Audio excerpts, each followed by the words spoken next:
we welcome our next presenter, Liz Kell with Sedalia Strings. Sedalia Strings Academy. Thanks.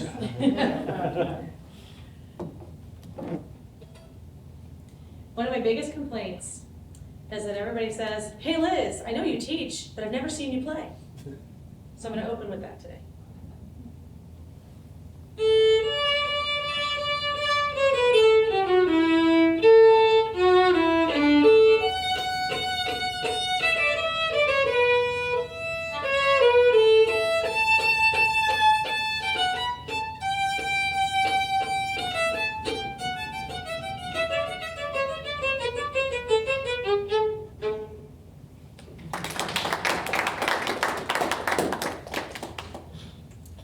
So as Kelly said, my name is Liz Kale, and I am the owner, teacher, accountant, blah, blah, blah, blah, blah, blah, of Sedalia Strings Academy.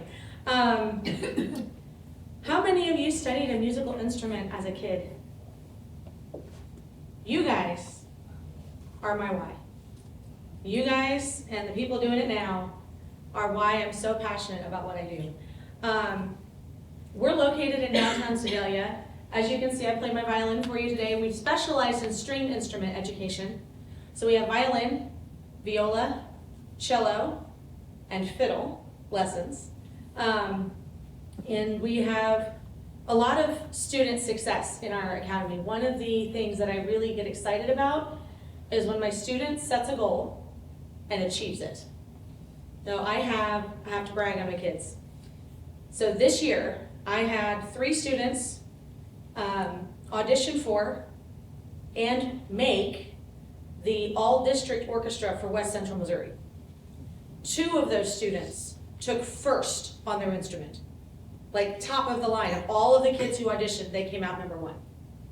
And that's the kid putting the practice time in. I mean, it helps to have a good teacher, but they're putting the work in because they're excited about learning an instrument.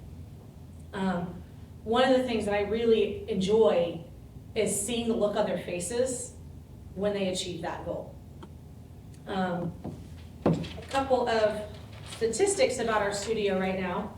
We see over 45 students every week on one of those 4 instruments. 5 of those students are adults, learning for the first time, rekindling an old desire to want to do something that they had never gotten a chance to do. My oldest student is 82. She comes up to see me from Warsaw. My youngest student is 5.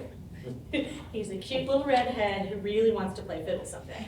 So he's about this big. He'll have a lesson with me this afternoon, and he comes in, "Miss Liz, I can play C sharp." It's so cute. It's so cute. Some of the other highlights: we have students in the Sedalia Symphony. We have students earning gold and silver medals on their solos and their duets at district contest as well as at state contest. And one of the things that we offer is an annual strings clinic. So this is my strings clinic flyer. If any of you know someone who plays an instrument, take a picture of that and take my business card and encourage them to sign up for it. One of the things that's so sparse, as Jen was talking about in her business, strings teachers, there's not that many of us out there.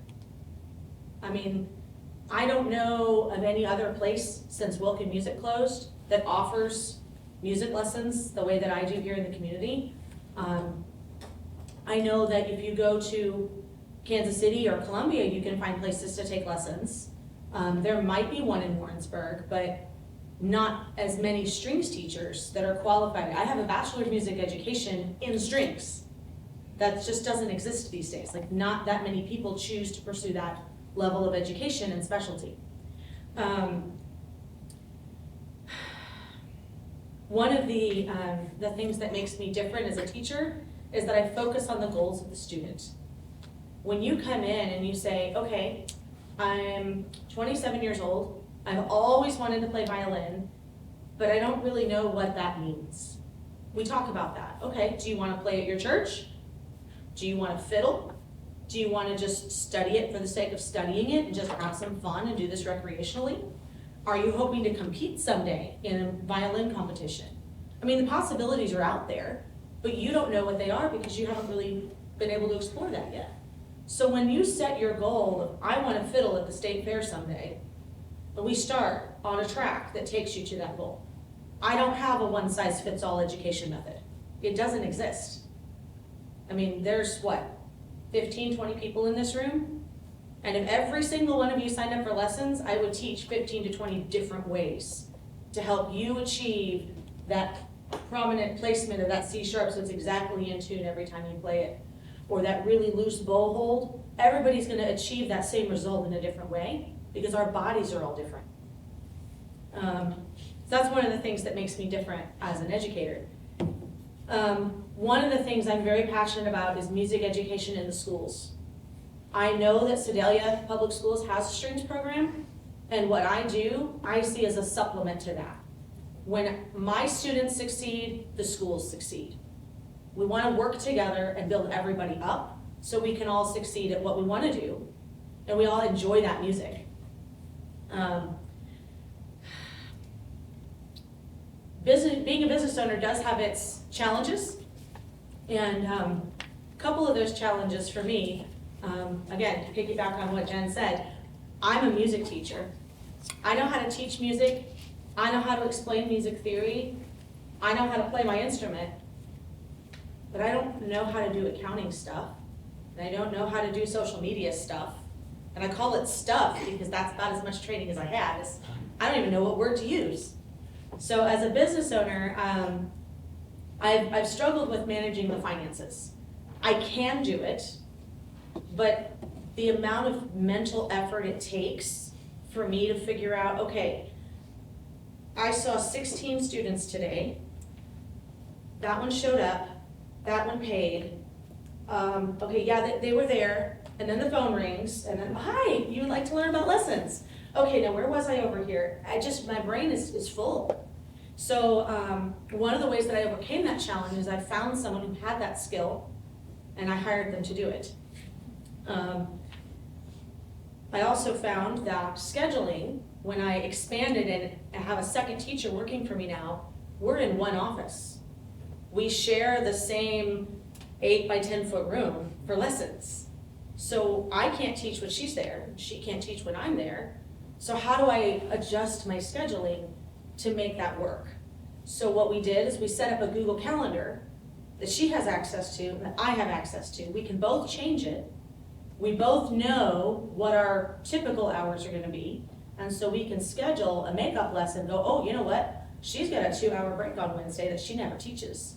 So you were sick with stomach flu 3 weeks ago, so yeah, let's make your lesson up on Wednesday when I know the other teacher's not there. And she can go into that calendar and insert that appointment, and then I don't step on top of it because it's already there. We both can see that. So that was one of the challenges of, as I start growing and having more teachers in one space, how do I make that work? Like I said, I've got over 45 students each week coming through that studio. So one of my goals as a business owner is to expand into a larger space. We've selected a larger space in downtown Sedalia, and hopefully by summer, I will have it open with space for not just one teaching room, but 3 teaching rooms, multiple classrooms to be able to offer things like this workshop and bringing students in to say, hey, we're gonna have a cello day. So everybody that plays cello, whether you're my student or not, come over, let's have a good time, let's play some cello music, and let's work on some technique together. The other challenge I have is, well, Miss Liz, where do I buy my books? Can I just go on Amazon and get those? Like, well, you could, but that doesn't help our community any.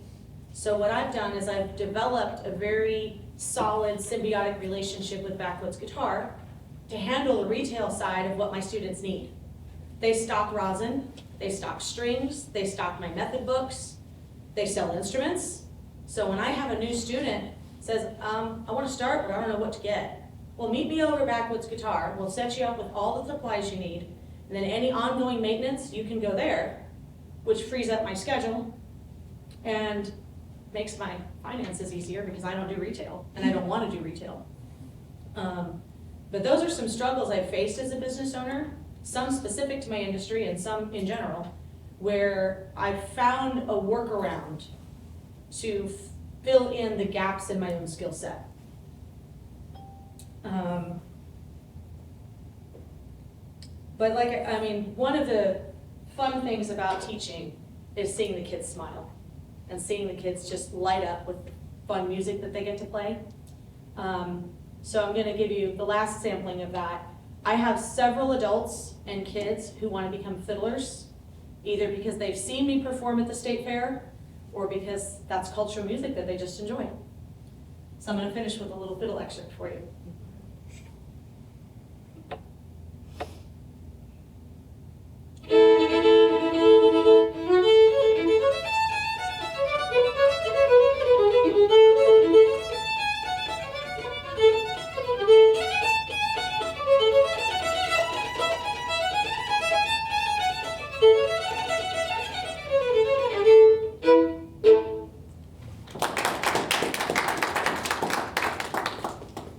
What questions do you have for me?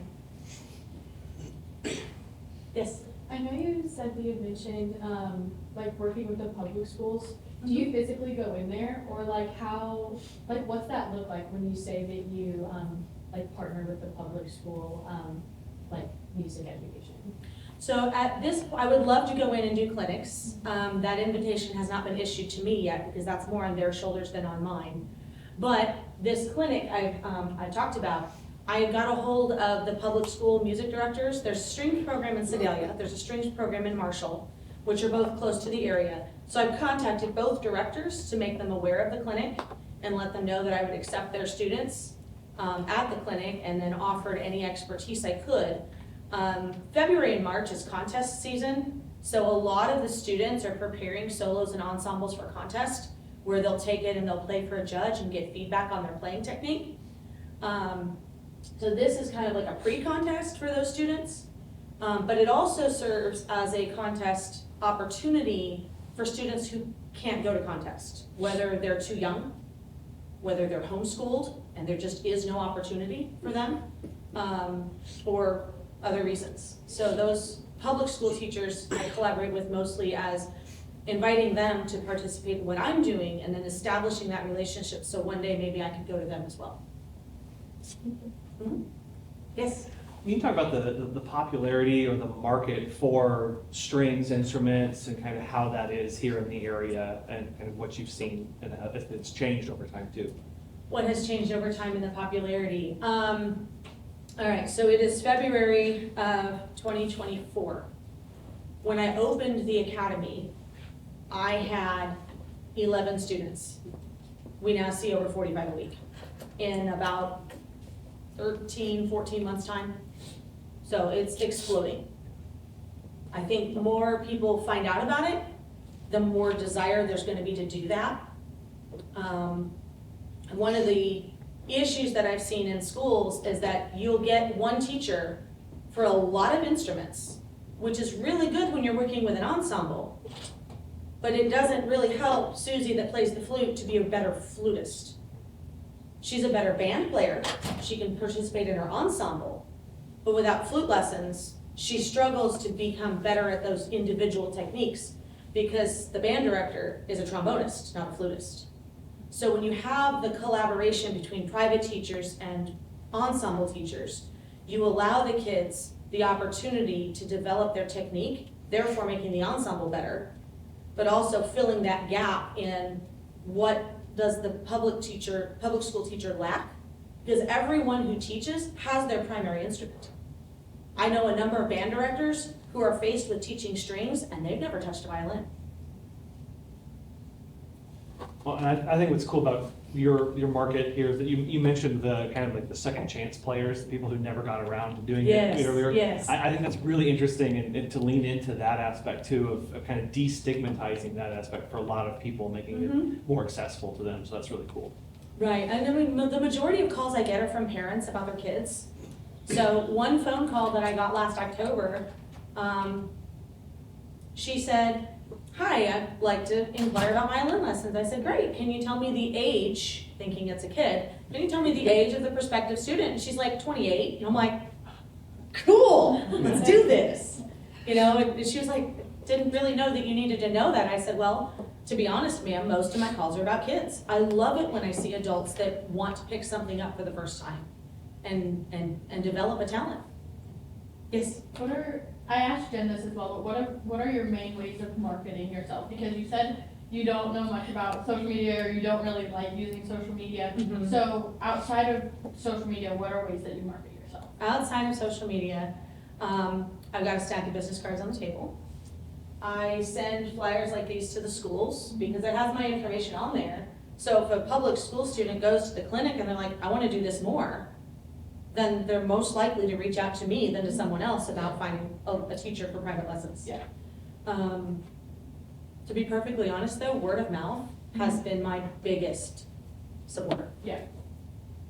I think word of mouth is really good, and it really works in a small town. Yeah, and I do have a Facebook page. I'm not very good at managing it yet, but I'm learning. I have it, I use it, it's just not my strong suit in knowing how to use social media to my business's advantage. So high schools, is it just high schools or middle school have strengths too? Does the middle school? In Sedalia Middle School does as well. What about elementary? The last I heard, it started in 6th grade, Okay, so I think that qualifies as middle school here. okay. Because I'm from St. Louis, and so Mhm. my son started playing strings. Actually, it's a requirement starting in 3rd grade in the St. Mhm. Louis area Yeah. schools. And so I guess my question is, how hard is it to penetrate into public education? Because my husband's an assistant principal at Clinton High School. I can hardly get them interested in state fair, having their students come to state fair. How hard is it for you to penetrate the education system with what you have to offer? Because what you have to offer those students is pretty powerful. Is it difficult? It is very difficult. It is very difficult. One, time and distance, because we live in a rural part of the state. Sedalia's big, Warrensburg's big-ish, but all these little towns, there's not a lot there, you know, and so I have driving there, finding time that I'm not teaching already to go into these schools, makes it difficult. But one of the hardest parts about getting into the school is knowing who to talk to. And if you don't have a pre-existing relationship with that teacher, you're not getting in. Like, I hate to phrase it that negatively, but I have a decent relationship with several of the music teachers around in Sedalia, in Marshall, in other schools, and I still don't get into those schools, and the relationship exists. So to come in off the street, be someone they do not know, they have no idea what I have, so they don't know that they want me in there. So that level of marketing and penetration into that district, into that classroom is very, very difficult. Is that your target market too, those students in high school, middle school? Do you feel, is that where the majority of your 45 comes from? Or? The majority of my 45 are elementary. Oh, really? Mhm. I have high school students, I have very successful high school students, but I would say at least half of my studio, at least half, probably a little more, are between the ages of 8 and 13. Do you see a potential for adults becoming the majority of your target market? Do you see that happening? Or? I don't see them becoming a majority, but I do see that demographic becoming a stronger participation.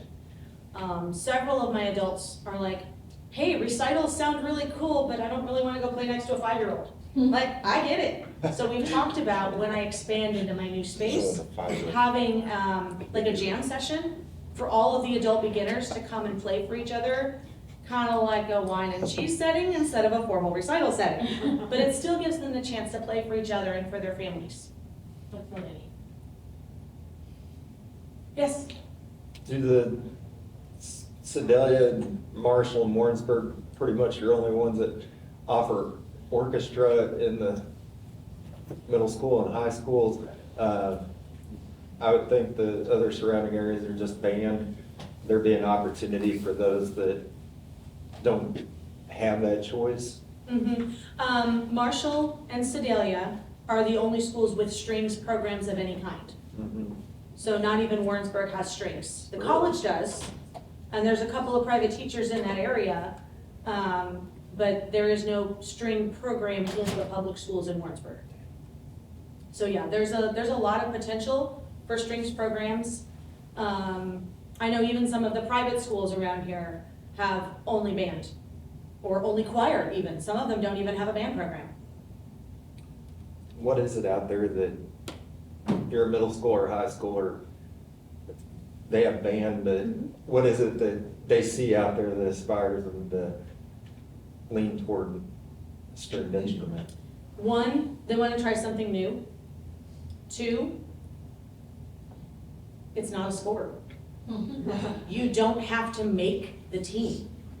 Everybody gets in, especially at the ground level. You get to be better, you get to audition for higher level groups, but you're never kicked out of the program because you're not good enough. Music has always been one of the most inclusive extracurricular activities that I've seen experienced in schools. Yes? So my son, this is his second year playing cello. He's in seventh grade. What are your pricings, and is it like 30-minute sessions? Your teaching So- sessions? Yeah, so my schedule for most students is to come 30 minutes a week. Okay, I do have students who travel from very far away, who adjust their schedule accordingly, maybe come every other week for a longer period of time. I also have students who intentionally choose longer lessons so that they can work more on their instrument than a traditional 30-minute session will allow. I charge $50 an hour, which is prorated down or up depending on the length of time that you come. okay, So a 30-minute lesson every week is just $25. okay.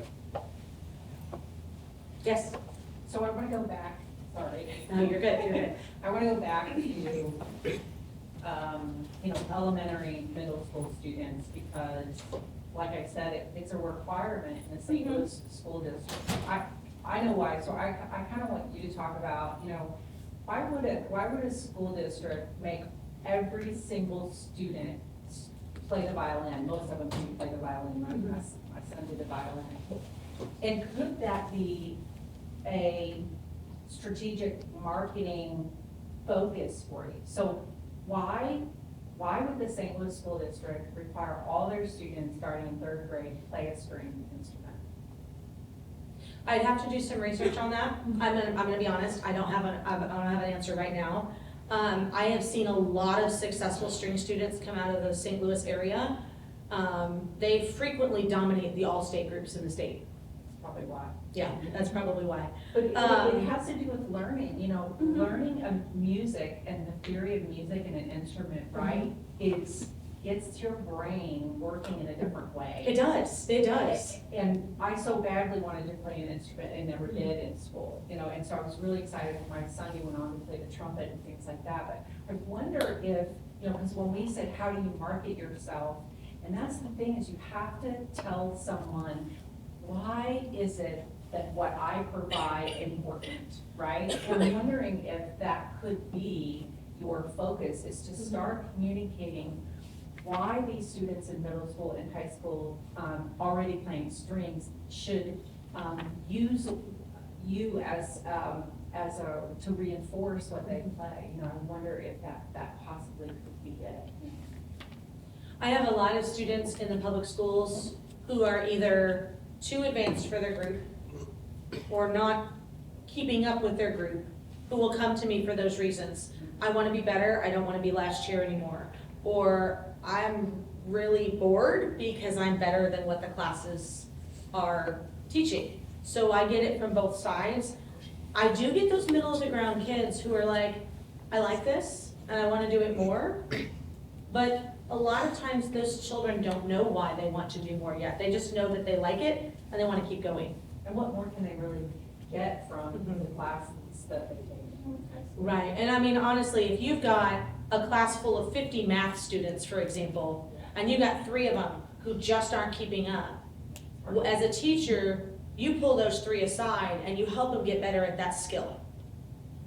The orchestra teachers don't often have the time in their school day because they're at this school for these hours and at that school for those hours, and they've got this concert and then they've got this thing, and then they're not just juggling 50 kids, they're juggling a couple hundred kids in some cases, where you don't have the resources available to you to work with those 3 kids who are falling behind on how to play a G sharp.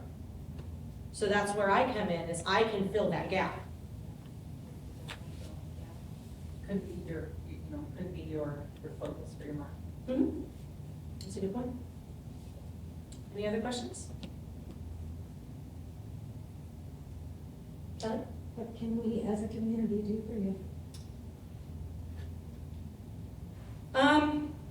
The most important things are to spread the word. Tell people that I exist. I want to help the schools succeed. I want to help the kids succeed. I mean, I don't think I've ever had anybody come through my studio, ever, in all of the 20 years I've been teaching, 11 in this local area, where someone's regretted playing an instrument. I've never heard of anybody who's regretted playing an instrument. They may do it for 6 months, they may do it for 20-some years, but I've never seen someone regret it. Go like my Facebook page and give me hints on social marketing. But the other things, support the kids and support the teachers. Like, your kids' teachers do so much more than you realize. And seeing it from both sides and being someone who's trying to bridge that gap between playing in a group and learning those skills on your own. I mean, that's a hard bridge to build. And without the community support, that bridge won't stand. I can only do so much on my own. Support those kids, go to their concerts. Thank you. Thank you.